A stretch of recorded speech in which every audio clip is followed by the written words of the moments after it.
I'm Jim Girgendi with GamingBolt.com, and I'm here with the technical designer, Rusty, for Saints Row the Third, which I got the demo, and it was pretty damn awesome. Awesome, glad you liked it. Can't wait for it. Just got a couple of questions for you. Sure. How does the third game fit into the timeline of the other games? So Saints Row the Third is picking up pretty much right after Saints Row 2. The Saints, kind of fought to power in SR2 and taking over the Altor Corporation. And so in Saints Row the Third, you're starting out on top, and there's some time that's passed, but we're not really focusing on the amount of time. It's more just where the Saints are kind of coming into this game as top of their game, so to speak. The Saints name has become like a branded franchise. There's bobbleheads and all of this stuff.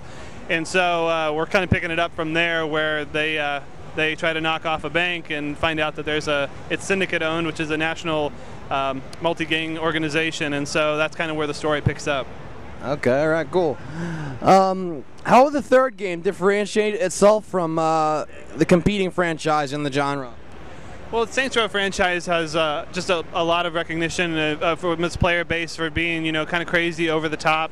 A lot of things that you just won't see in other games, and we have the co-op experience, which creates even more kind of hilarious and humorous elements to the gameplay when people are just goofing off and having fun in the city.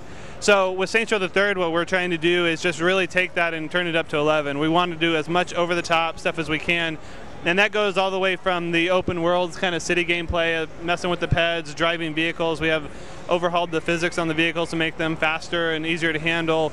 We have new vehicles such as the vertical takeoff and landing, the VTOL, which is just a ridiculous over-the-top thing to have in a city to fly around in. And then we also carry that straight into the missions. As you saw in some of our missions, we have these just really big custom moments where you're just doing something that you just wouldn't expect to be doing, especially in an open world game. And so that's kind of what we're trying to do, is give the players the type of experience where they're just repeatedly kind of saying to themselves or out loud, I can't believe this is happening in this game. Yeah, I noticed some pretty unique weapons and stuff like that. You got any comments on anything? Yeah, we got a lot of great weapons. We're really happy about it. I mean, we have everything from the dildo bat, which is hilarious just to mess with PEDs and use on people, and then we have other things such as the Apocalypse, which is a really powerful melee weapon, obviously, and that kind of fits into the story a little bit. And we have some other just big, powerful weapons such as the airstrike. You probably saw that. That's just a massive weapon to have, and that's kind of all part of the experience that we wanted people to have in Saints Row, is that they're on top. They have this stuff from the start of the game. You don't have to work your way or play a long time to get that stuff. We want them to have these powerful things right away and be able to just jump in and have fun with that kind of stuff. And then we'll have some other stuff to kind of hold back and give some people something to look forward to as they play through the missions. Oh, okay, cool. How do you think the linear choices will affect the player's immersion? The choices during the missions? Yeah, I mean, we have definitely have an element of player choice in multiple ways. We have our character customization, which is more of a visual element. People can dress their character any way they want, from running around streaking to wearing a spacesuit or a furry suit or just any mix and match of things.